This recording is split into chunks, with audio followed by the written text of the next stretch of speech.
Shalom, beloved, and welcome to a few quality moments around the Shabbat table with the Rabbi's son. We do this every week about this time. We come together to renew our quest. Our quest is to find and get to know the Creator of the universe the way He desires to be known.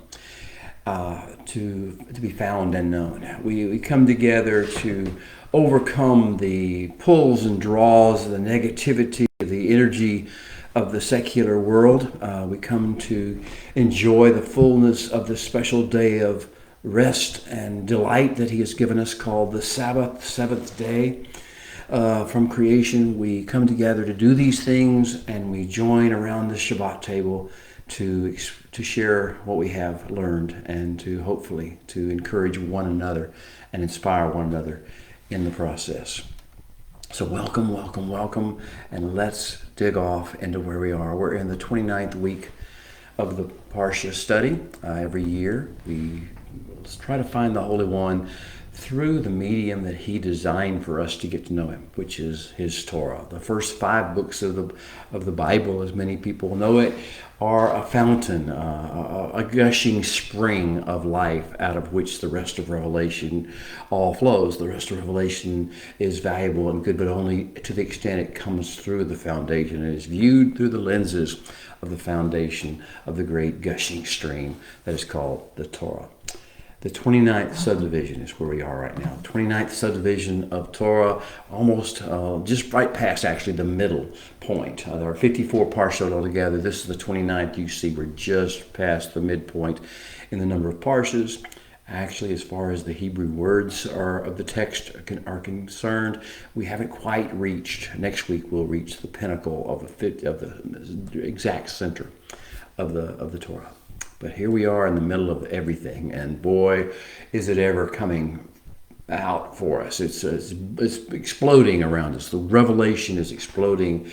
The call is powerful upon our spirits to realign with the way He designed us to be. Our neshama, our God-breathed spirit, eternal spirit, taking the lead in the great train, that following it be our pseudo-intellect, or our will, our mind and emotions, our nephesh, our ability to think, our ability to emote, our ability to reason, it should be following in line behind the neshama, the spirit, the eternal spirit with its truth. And then finally behind that should be the flesh and its emotions, its feelings, its moods, its desires, its appetites. That should be subservient to the mind, will, and emotions, or the nephesh, which should be subservient to the neshama, the God-breathed spirit. So we're learning about alignment. We're learning about balance and counterbalance.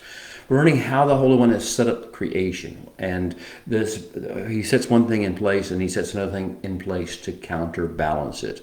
And we're supposed to learn the border lines, the boundary lines, the markers, the distinguishing markers between the realms that are offsetting, and to foster the one that is the most positive, and to diminish the impact in the world of the ones that are the least positive but that are offsetting. We've seen this in many realms: the clean, the unclean realm, the holy and the profane realms, as we've talked about those in the English language. And there are many more realms. We'll talk perhaps about a couple of them today. But I want to talk to you about the heaven meets earth interface protocol. The Holy One set up these realms, including the heavens and the earth. In the beginning, Bereshit bara Elohim et hashamayim et haaretz. And He created 2 realms, the heavens and the earth. Hashamayim is the heavenly realm, and the haaretz is the earthly realm. So these 2 realms are there, but they connect, they interface. And the issue is what happens when the 2 worlds collide, when the heavenly world, and the earthly world collide. What is the interface protocol? How do we make this a positive experience? How do we use the heaven-earth interfacing and connecting and colliding scenario to bring about good according to the Tov idea of the Holy One for the world? So I call this Parsha, a little subtitle, Close Encounters of the Heavenly and Earthly Kind, when heaven meets earth. Close encounters of the heaven meets earth kind. What happens when there's a conjunction of the heavenly clouds, the clouds of glory, as they're called sometimes, and this extreme Kedusha energy, pulsing light and health and peace that comes from the heavenly realm? And when it interfaces and collides, as it were, connects or links with the earthly life force, the life force where the life is in the blood, and it has its uncleanness, its tuma, its energy of disintegration, and it has its kole, it has its profanity, its commonness, it has its the exact opposite, the counterbalance to the kedusha of the heavenly realm. What happens when these two realms collide? Close encounters of the heaven meets earth kind, the conjunction. So, if we're there, we understand that we got to put this in light of the entire overriding theme of this Sefer of Torah we're in, which is the third Sefer, or third book, and that is Vayikra. The English translations have historically called it Leviticus. They've taken a Latin term meaning laws of the Levites, and they've reinterpreted this entire book in light of their viewpoint that this is all about the laws of Levites, as opposed to the Creator's instructions to human beings as to how to interface with the heavenly in a way that brings about good, not harm. So the overriding theme of Sefer Vayikra, of this third book of Torah, we've been talking about it. It is, for 6 times, I believe, he says, the bridegroom king calls to his bride people, to his holy ones. He says, be holy ones, be kedoshim, be holy. I think in the English translation it says just singular, but it's plural. Be holy, be magnificent, be superlative, be holy in the fullest, to the fullest extent. Be holy ones, for I am holy, as I am holy, because I am holy. And we've talked about the fact of what this holy thing means. This description, is holy, means it is a verbish kind of a thing. It has action to it. It means an emitter of Kedusha energy, the energy of the heavenly realms that gives light and hope and help and peace to all things. So be holy ones, be emitters of this Kedusha energy of heaven, because that is what I am, and you're emulating me. That's his overriding theme of Sefer Vayikra. I hope you're caught up in it. I hope that that's what your goal and your aspiration in life, your chief aspiration in life is to become one of his Kedusha emitters, modeling yourself, patterning yourself after him, being his shadow on earth. As he is a Kedusha emitter and transmitter, so now shall we be.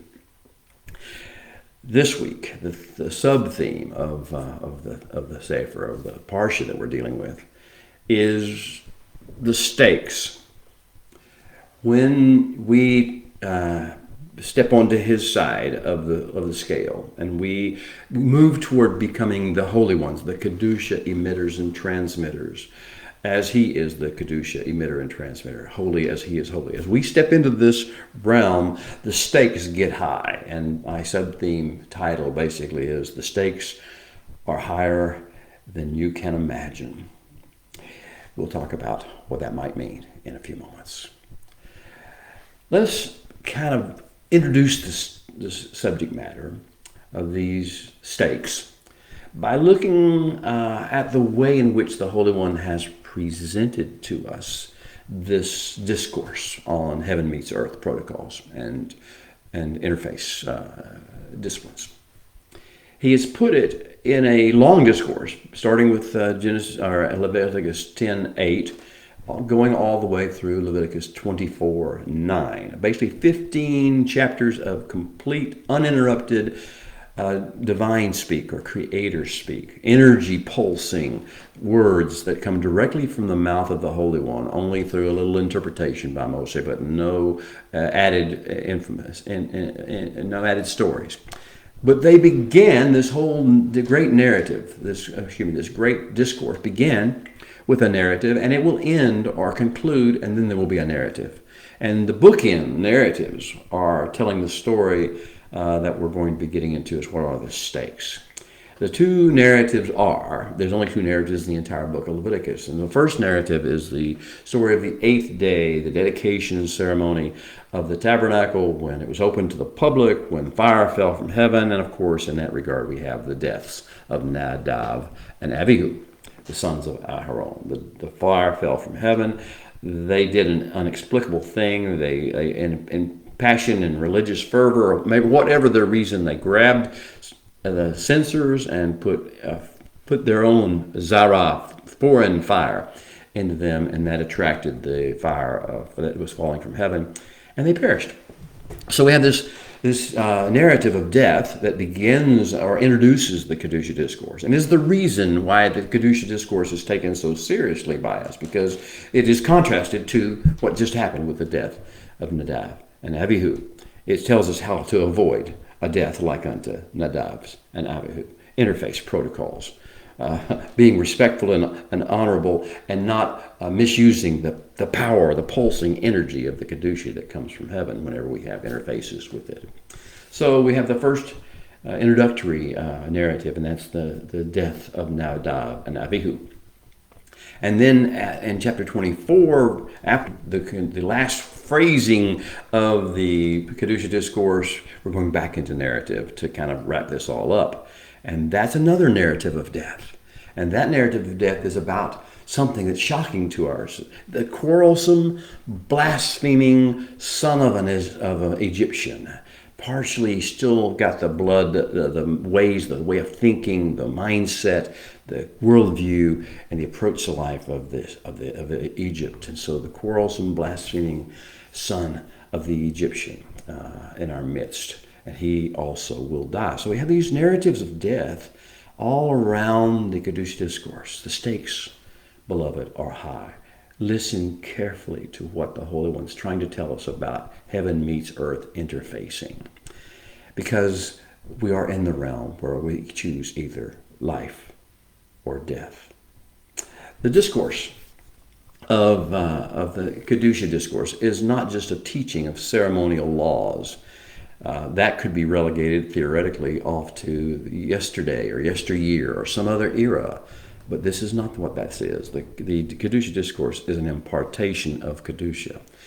With the words themselves that the Holy One is in, with the Creator speak, the medium that He's chosen to use is Creator speak, that which the same voice that said, "Light be," and light was. This is the power of the words. So He is not just giving us laws about ceremonies or about the tabernacle. See, He's teaching us to receive an impartation of His Kedusha. When heaven touches earth, what is the protocol? How do you handle the Kedusha?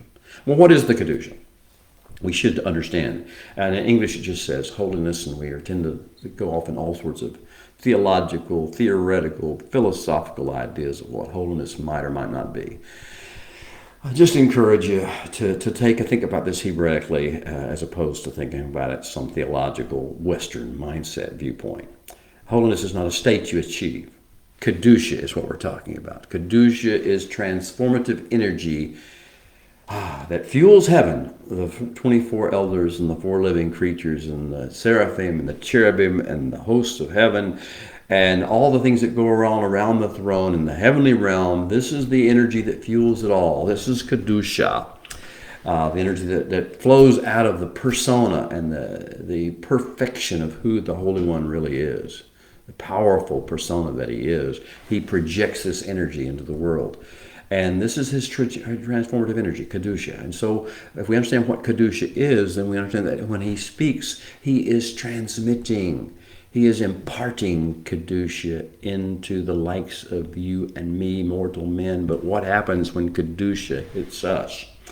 When this energy hits us, we will either respond to it appropriately or we will be in a death narrative, because the stakes are high. So, Kedusha is the transformative energy that radiates from the manifest presence of the Creator of the universe. Kedusha is the most beautiful thing we will ever experience, but it can be oh so dangerous if misunderstood or misused. So let's talk about what's going on in our Torah discussions. In the book of Leviticus, we have something that I call the tent maker's dream. The Holy One promised He would visit us back in the days of Genesis when Joseph was alive. Joseph prophesied to his brethren that the Holy One will surely visit you, and He will bring you up out of this land, and He will set you into the land that He gave promise to our fathers. Now, this whole idea, but in the process of this visitation, the tent maker's dream became a reality. And we had this entire part of the book of Exodus in which the Holy One told us what this visitation would look like. It would come in the form of a tabernacle, of a structure on earth where there would be an interface between heaven and earth. And we would visit with him there. And we would get to know him there. We would get to learn how to commune with him, learn how to be courtiers in his kingdom courts, learn how to act like heavenly representatives as opposed to just the other people, the nations, the earth. So the tent maker's dream is ongoing now. Emmanuel Ira, God with us. He is with us in such a powerful way. Like never before since the Garden of Eden has God been with man like this. And the tent maker's dream is a reality. And so this week we're going to learn not to be like Nadab and Abihu whenever these things happen. Whenever the opportunity comes for us to interface with the creator of the universe, to get to know him, to commune with him. Not to do it like Nadab and Abihu did. Not to try to enter into it like the religious people and pseudo-intellectual and emotion-driven and flesh appetite-driven people of the other nations and cultures of the world do it. Don't do it like religious people do it. Don't do it like fleshly people do it. Don't do it like superstitious people do it. We have a special set of protocols. Calmly and according to instructions, we approach and interface with the Holy One. Need to do it reverently, not like the blasphemer, not like our quarrelsome and arrogant one who thought he could do. We talk about the end of this, the whole narrative, the whole blasphemer narrative of chapter 24. Not like that, but to approach and interface with the Holy One reverently, respectfully, honorably, recognizing his holiness, recognizing his goodness, recognizing his beauty and his majesty, in awe and wonder at who he is. Approach and interface with the Holy One reverently. Take precautions and respond appropriately to the majesty of the King. And follow his court protocols. He's going to be teaching us. He's been teaching us. He's going to continue to teach us his court protocols. And courts mean whenever heaven touches earth, we go to the heaven side and we do not fall and collapse and die, because we understand that when we're in the court's chambers, when the king's chambers, in the king's courts, we have certain ways of behaving. We're invited as long as we follow the court's protocols. So we approach and interface with the Holy One reverently, respectfully, honorably, in awe and reverence, following his king's court protocols. Why?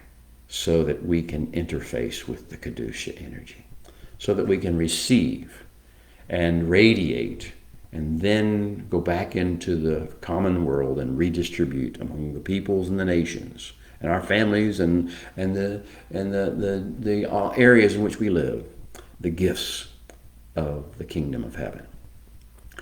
What are those gifts? I'm going to talk about 5 gifts briefly today. The 5K, I call them the 5K gifts of the kingdom. The 5K gifts of the kingdom that we appropriate and take back with us whenever we follow King's Court protocols and approach and interface with the Holy One reverently, honorably, and with awe and wonder. When we do that, we receive the 5K gifts of the kingdom. And those gifts are Chai, life, as opposed to its controversy, its counterbalance, which is death. The second one is kavod, or covid, not COVID the disease. Kavod would be more appropriate, I think, the phrasing. It would be, we think of it as glory, its weightiness, its impactability, our ability to impact. Kavod, the kingdom comes with this, and you can call it glory, but it doesn't have much meaning anymore. It means the weight to impact the world around you. So the first 5K gift is Chai. The second is Kavod. And what is the third? Well, what is the opposite of Kavod? It means meaninglessness, uselessness, no impact, having no impact. A vanity, here a day, gone tomorrow, but leaving no lasting impact. So that's the opposite of Kavod. The world will tell you to just become another statistic. You come and you go. But the heavenly connection that we're making, when heaven touches earth, we receive the Kedusha energy, then what we get is kavod, weight. And our words have weight, and our countenance has weight, and our behaviors have weight and impact upon the world. Well, the third one, the middle of the five, is Kedusha, and the opposite is profanity or commonality, or that which is not the energy of heaven, it's the energy of fallen earth. The fourth of the K, of the five K gifts, is Chokmah. And Chokmah is what's called wisdom. It means practical skill in making situations better, solving problems, fixing that which is broken. Practical skills, not a bunch of intellectual knowledge. It may or may not include that. It's not about that. What Chokmah is, the fourth of the Ks, of the K gifts of the kingdom, is the ability to see a situation as it is and reimagine it for what it should be, could be, what the Holy One intends it to be, and then have the insight and the understanding to be able to move it forward toward the goal that the King has set for it. So we have Chai, we have Kavod, we have Kedusha, we have Chokmah, and the fifth of the five K gifts is the one that's maybe talked about the most in this particular parsha. Kippurim. Kafar is the singular, Kippurim is the plural or the superlative. It's a covering. The earth the interface, heaven and earth interface, there must be a covering. There must be something between the two, a boundary between the two, a covering between over the worldly things that allows there to be a base upon which the kingdom can sit. And that covering, and we'll talk about Yom Kippur, the day of that covering, and the means of that covering. And 12 times in chapter 16 alone, to the 12th power, I call it, Kippur to the 12th power, in the chapter 16, on the day of Yom Kippur, we're going to see how this covering is laid and what that covering consists of. That's the fifth of the five K gifts. We carry with us the Kippurim, as well as the Chochmah, as well as the Kedusha, as well as the Kavod, and as well as the other gifts, the Chai. Now, I'm only mentioning these five K gifts of the kingdom. These five different K sounding at the beginning is why I've used the 5K analogy. It's not really a race, although we could analogize it to that. The idea is these offsetting realms that the Creator has designed to keep the world in balance and not let it overbalance one way or the other, but to keep it operating and generating, and a perpetual motion machine, a perpetual life machine, keep the world in operation. I've mentioned five of them. Chai on the one hand, and Mot or Mavet on the other, life and death. And then there's also mentioned kavod, that's the weightiness, that which has weight. And on the other side of that is the kalala, which is the emptiness or the meaninglessness. And then there's the kedusha, and the opposite of that is the abomination, the toeba, or that which is drawing everyone in a downward way. And then there's the kippurim. There's an opposite realm to that. The opposite realm of the kafar, or the plural superlative kippurim, is ervat, nakedness. Oh, we're going to see this mentioned 16 times in this parsha. Nakedness. Oh, and nakedness means there is no covering. And covering is the key element that we have to have true, meaningful, positive interface between the heaven realm and the earth realm. And then there was Chokmah. The realm of the Chokmah is offset by the realm of folly, which is Ivalet. There is going to be folly, and there's going to be wisdom. Which one will we choose to follow? The kingdom calls us to Chokmah. The world keeps drawing us back into Ivalet, to folly. Well, there's other realms. There's Beracha and Arara, the blessing on the one hand. The kingdom is all about blessing, but the earth is all about calling for a curse, for a diminution of value. Blessing is to release possibility and potential. Arara is to diminish, take away possibility, potential, till it dwindles down to nothing. Then there's the realm of chesed, which is kingdom, and the realm of deen, or judgment, which is loving kindness, is chesed. Loving kindness, covenant faithfulness, mercy, all these things are tied up in chesed, love, but then deen is judgment. But mercy should triumph over judgment. That means that the heavenly realm should overcome the earthly realm. There is, when heaven touches earth, there will be deen, but the deen is coming from the earth, not from the heavens. We can talk about that another day. There's the realm of tzedakah, righteousness we read about in English, but it's this ability to make things stand strong and keep in operation, to function well, and versus Evel, which is the ways to make things collapse and implode upon themselves. There's the realm of Tahorah, of purity, of a sense of wholeness and wellness, a sense of integerness, being an integer, whole, more than the sum of the parts. And then there's the opposite realm of Tumah, where things are fragmented and conflicted, and loyalties and relationships are complicated because of Tumah. Well, there are so many other realms, but I won't go into those right now. Understand we're talking about the 5 Ks. But before we get too deep into that, why don't we stop for a while? Maybe take a breath, calm our hearts and our minds, and sing our call to worship, the Baraku. Would you join with me? And if you don't know the Hebrew words, just close your eyes if you can, and hum along.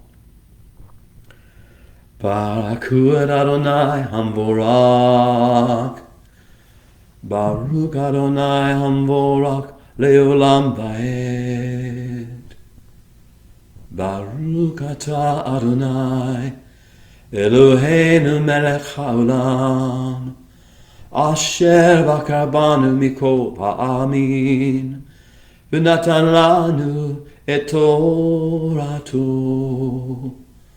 Baruch atah Adonai noten haTorah. Yes, can. Amen. Now will you open our eyes, O Holy One, as we interface with you, that we may see wondrous things in your Torah, for we are just strangers in this earth. So do not hide your instructions from us.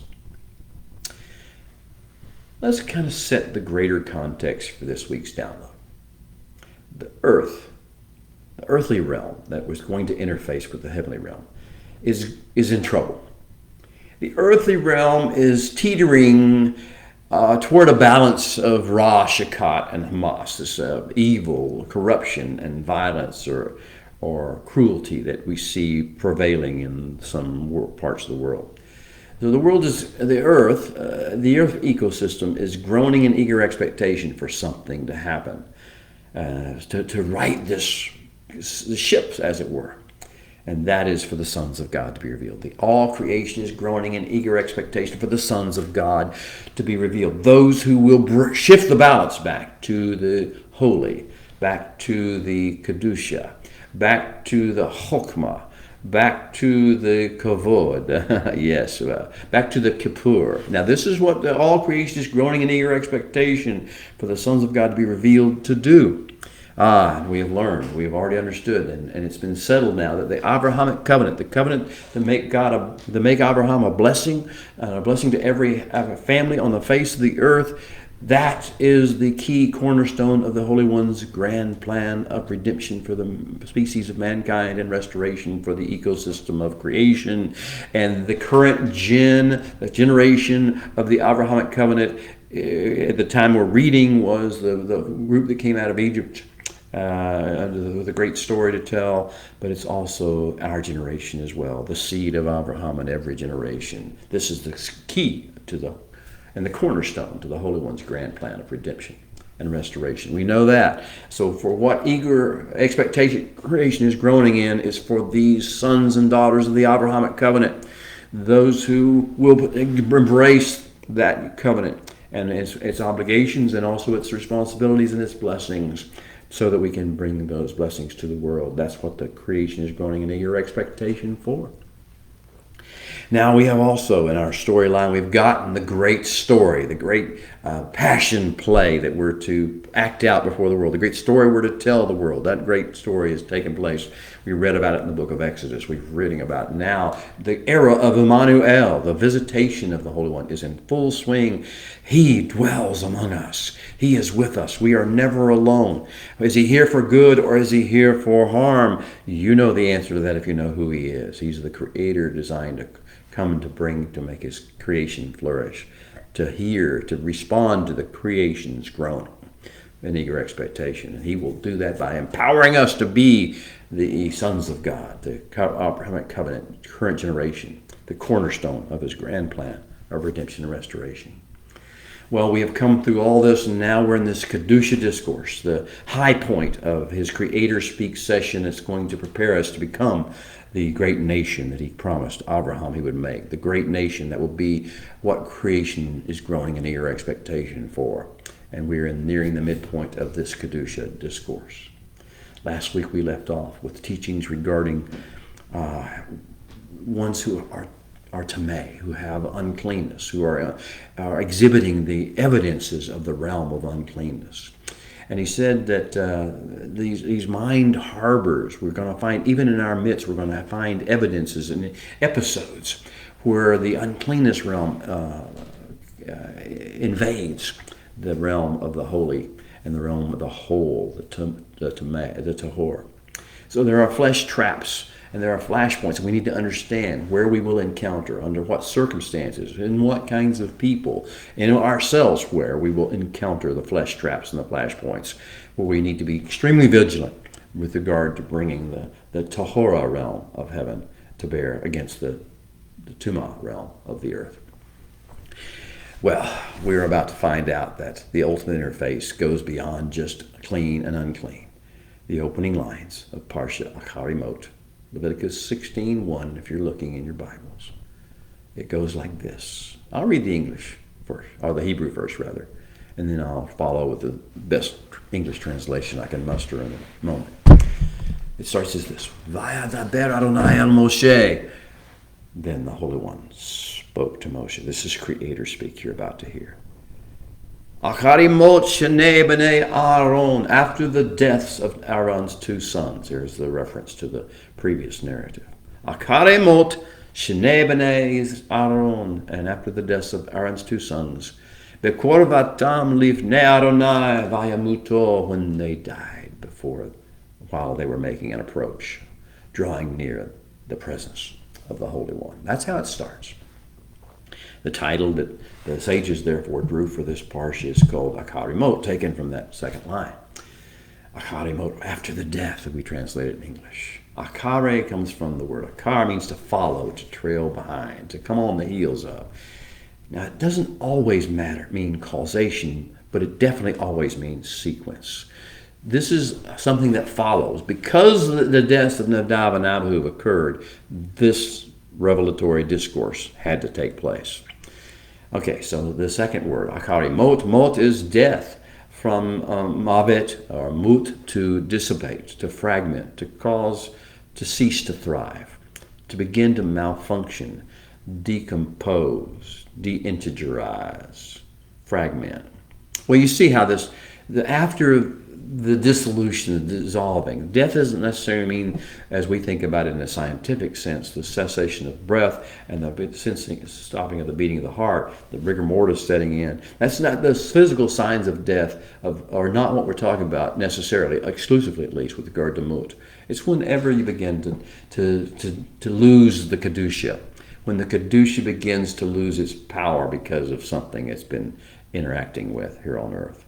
That's what happened with the garden. Remember, in the garden, he said, if when you take of the fruit of the tree of the knowledge of good and evil, you will surely mut. Mot yamut in Hebrew. The same word. And the idea is, but he didn't cease to breathe when that happened. He didn't cease for his heart to beat. But the uncleanness, the tumah that came with the pseudo-intellectual viewpoint of life, and the fleshly viewpoint of life, began to infiltrate and cause malfunction and a decomposition. That's Mot. So after the Mot, after the interaction with the unclean that caused a fragmentation of man, what creation is groaning in eager expectation because of, now we have this discussion. What's the greatest lesson of the deaths of Nadab and Abihu? On 8 Nisan. What does it mean? Why is that story even told? We could have done without it, right? We didn't need to know that Nadab and Abihu died. Oh, yes, we did. Oh, yes, we do. We, as custodians of heaven's flame, have a responsibility. We need to know this as Nadab and Abihu seem to have forgotten or lack of respect for. We have a responsibility as custodians of heaven's flame, of Kedusha downloads, of heaven touching earth interface. We have a responsibility to the Holy One and to ourselves and to our families and to our bloodlines and to the families of the earth and to all the ecosystem that we are called to nurture. We have a responsibility to exercise extreme caution and diligence when we encounter the Kedusha of heaven on the one hand and the most volatile, explosive, flammable situations and subjects and substances and people on the earth on the other hand. When these two worlds collide, we have to walk according to kingdom protocols. Chai meets Mavet. Chai, life. We translate that as life, but it's this flourishing, thriving versus dissipating, dissolving, corrupting. Which one do you choose? It's interesting just the way in which the Hebrew mindset has worked, because a toast in Hebrew, the most common toast is l'chaim, to superlative life, to this life force of healing and wholeness, as opposed to others which in the Western world, for instance, they say cheers, or to the king, but you see a difference in the prioritization. Do you prioritize life? Chai. This is the heavenly, the first of the 5K gifts of the kingdom is to prioritize Chai, Chaim, life, and to understand that there are cultures that are focused primarily upon death. The Egyptian culture from which the Bnei Israel was redeemed focused primarily on death and afterlife. One of the great religions of the world, Christianity, primarily focuses on life after death and martyrdom and of course the other major religion of the world of the present day, which is Islam, radical Islam at least, prioritizes martyrdom and death and killing other people. So either you have a culture based upon life or you can have a culture based upon death. Now sometimes these two are going to interact, but the question is on which side do you choose to be? Which side will you act upon? Which side will you let your heart be with? That which is bringing forth life, or that which causes death? All right, so that's the Chai versus Mavet. I want to then we get the other aspect of this parsha, which is of the five. I've talked about the Chai versus the Mot or Mut, Mavet, and the second being the Kippurim versus Erva, the covering versus the nakedness. In chapter 16,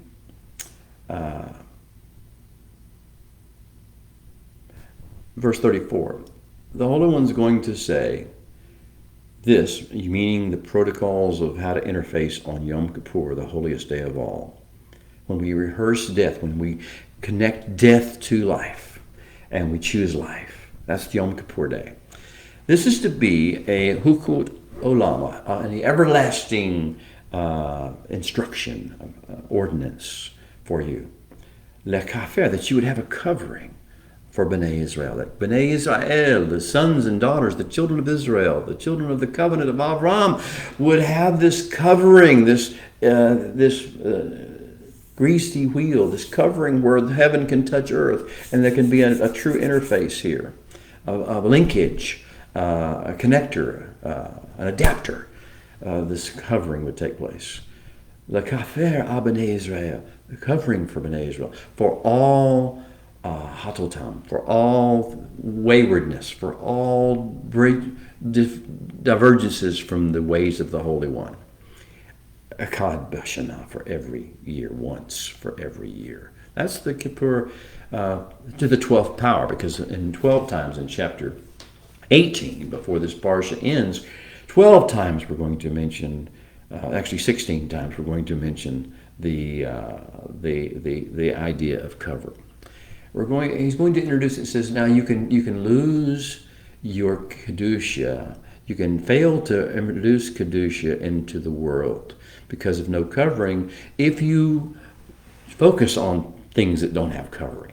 It talks about the nakedness or exposure of different members of your family, of the other gender particularly. But it also includes same gender, same sex approaches or attack. The idea is you're not to approach that person to look upon their nakedness. I know that some teach that it's a euphemism for the physical act, but do you understand Messianic interpretation? In this case, it doesn't even require Messianic interpretation to go beyond the substance of the letter. The letter says, do not approach, draw near one of these persons to look upon their nakedness. That means their physical organs and physical exposed skin, but it also means their attraction, their subjection to the flesh, their surrender to the flesh, to the pseudo-intellect, and the things that cause them not to be covered, that have the lack of the covering. So we're going to learn that we have to walk this line between Kippurim and Erva. We take the side of the covering, against the way of the uncleanness. We stay away from the uncleanness, and we try not to point out people's uncleanness. We have the example of Ham, as he's called in the Western world, in Genesis chapter 9. In verse 22, you see that what happened is when he found Noah's and he saw his nakedness exposed, no covering, he laughed about it. He mocked it. He did not approach it with a sense of healing and Kippurim and wanting, but his brothers did. His brothers, when they heard about the story, they walked backward into the tent, as we've told so clearly, and they put a covering over their father because, you see, they were on the side of covering versus exposure, mocking, nakedness, serpent-like. See, the serpent was the ultimate. He was more naked. He was more arum. He was more on the erva side than any of the other creatures of the garden. Genesis 3:1. And so we're going to learn this issue about, even for regard to, remember Cain and Hevel. Cain slew Hevel, and we're not told that he buried him. When Moshe killed the Egyptian, we're told that he buried him in the sand. There's a reason for that was not fulfilled in the Cain-Hevel scenario. When he didn't bury Hevel in the sand, Hevel's blood was not covered. The innocent blood was not covered, and therefore that innocent blood cried out to the Holy One. All the issue is, which side are you on? Are you on the side of Kippurim, the superlative of coverings? Are you on the side of the heavenly side, or are you on the side of the earth and mocking and laughing and making fun of and criticizing and complaining about what is exposed and naked and crying out for judgment? These are the issues of our parsha. Now, the first stunning revelation download of Parsha Acharei Mot is found in the second verse. In the second verse, the Holy One begins to talk about the death of Nadav and Abihu, and he says you need to only go into the Aaron, you need to only go into the tabernacle, and this is the direct meaning of the text, on one day a year, and according to these protocols. And then he says why. He gives us the reason why. And this is a critical thing. He says, for I will appear and make manifest and be visible. He says, the Holy One, I will appear and manifest and be visible in the cloud above the covering on the ark. Did you just understand what he said? Heaven will touch earth in that room, in that little cubicle. Heaven will touch earth and he will appear. And that is a promise of recurring divine emanation, of recurring over and over again. He will appear. He will make himself with us. Is it good news, though? Or is it also a bit of a solemn warning? Because if he's going to appear, we need to make the place ready. We need to make ourselves ready. We need to treat it with appropriate dignity, honor, and respect. His promise of recurring divine emanation and appearance and presentation to us should accompany in us awe and wonder and a desire to meet his qualifications and follow his instructions. He's a creator and he is a covenant partner. He gives us these instructions not to limit us as far as our ability to grow and mature, but to allow us to do that very thing. Okay, the Holy One spoke to Moshe. Vayomer Adonai el Moshe, the Holy One spoke to Moshe, Dabar el Aharon Akika. Tell Aaron your brother. Ha! Oh, listen, this is going to be good.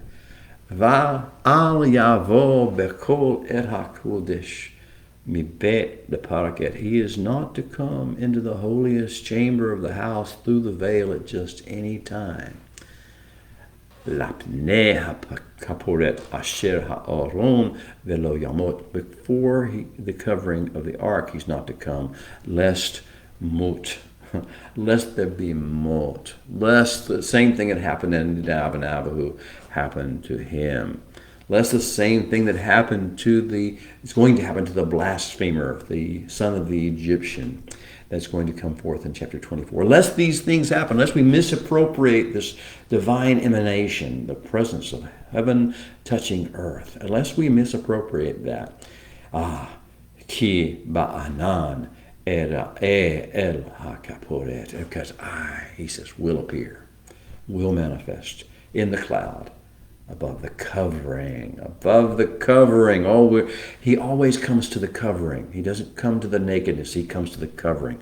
If you force the nakedness upon him, there will be judgment. So give the covering. Well, the outline of the Parsha, there are 6 basic portions of this Parsha. And the first is rehearsing and overcoming death. The Holy One wants us to understand that the realm of death is real and in this world that we're in. But his is the realm of life, of Chai versus Mut or Mavet. Rehearsing and overcoming death. When do we do that? Once a year on Yom Kippur. That is our day of rehearsing our own death. And we have to trust in something happening on that day. We have to trust that in the unseen realm, we can't see what the high priest was doing in the time that the tabernacle stood. We can't tell what our high priest of Messiah is doing now. But we have to trust that it's being done, that there is a covering being laid out for us on that day. The second thing about the outline of the Parsha is to teach us the Kedusha of the altar, the holiness, the energy that flows out of the altar. It's not just about he wants something to please he's not like a pagan god who needs blood to eat or to drink or to make himself continue in his life. He doesn't need that. He wants to give something to us through the altar, not take something away from us at the altar. He wants to let the altar be a beacon, a transmitter of Kedusha into our lives. So we learn how to have just one altar, not build an altar everywhere we go, not build it according to our own ideas. Every corner, every little house or building or neighborhood or public square have an altar. No, we have one altar. This one altar is the place where Kedusha emanates out of. And that's why we have only one. We don't do sacrifices or celebrate. We don't make approaches to the Holy One in other places like that. The third part of the outline is the importance of blood as the ultimate Kippurim. The blood, the life of the creature is in the blood. The Chai is in the blood. So if we mix the Chai and the Kippurim, we understand that the perfect Kippur, the perfect covering, the cover of the nakedness is the blood. And blood is also, though, because it's so holy, it's the worst, most anti-Kedusha thing you could possibly eat or drink. So we don't drink it, we don't eat it, we don't eat things made with it. We don't do that. And the fourth part of the outline is he calls us to serve as his counterculture offset. Whatever the nations of the world, the cultures in which we may find ourselves exiled among, whatever they're doing with regard to glorifying death or glorifying the flesh or glorifying the pseudo-intellect, we are to do the opposite. If they're glorifying the occult, we're to glorify the King in his glory and majesty. We are not under the influence of Ra, Shekat, and Hamas, or evil, corruption, and violence, or cruelty the way they are. So we have to show a better way. We have to counterbalance and offset every negativity we see. For every negativity we see coming from them, we need to have a positive counter operation. The fifth part of the outline is Torah's instructions regarding how to do this. And the instructions come through the hukot, the ordinances, and the mitzvot, the commandments as we read it. These places where we're to join. This is the place where we join up through the blood, through the covering of the blood, and we actually have that interface where Kedusha is infused into us. It's not that we do these commandments or ordinances in order to gain favor. It's how we connect. It's how, because we know him, because we want to connect with him, we desire to connect with him, these things happen. And when we do these, when we join him in doing these, and what we really do, then the Kedusha flows into us. And we have impact. We have kavod, and we have chokmah, and these things begin to flow. This is how we rise above the ways of the pagan nations. The nations focused upon death and upon narcissism and self and upon corruption and upon violence and cruelty. We rise above that through the hukot and the mitzvot, the instruction manual that he gives us, the protocols that he tells us to follow. Finally, the sixth portion of the parsha, the sixth element of the parsha is he wants to tell us what the critical evidence of our transformation will be. There will be many evidences of our transformation. There are many areas of our lives that we change. He says the primary one that the world needs to see is that your approach to sexuality and physical attraction to another human being needs to be markedly above, higher above, filled with Kedusha. In other words, I'm going to tell you, you cannot react to sexuality. Think of sexuality. Think of your own desires being fulfilled or your attractions being pursued the way the world does. That is the first key that you have gotten tuma. You've gotten the profane. You have lost the Kedusha, as if you're letting your approach to physical attraction and sexual energy and voyeurism and curiosity follow the patterns of the world. Those patterns are what is causing all creation to groan in eager expectation for the revealing, the manifestation of the sons of God, of the covenant people of the Holy One. Beloved, that's supposed to be us. It's time.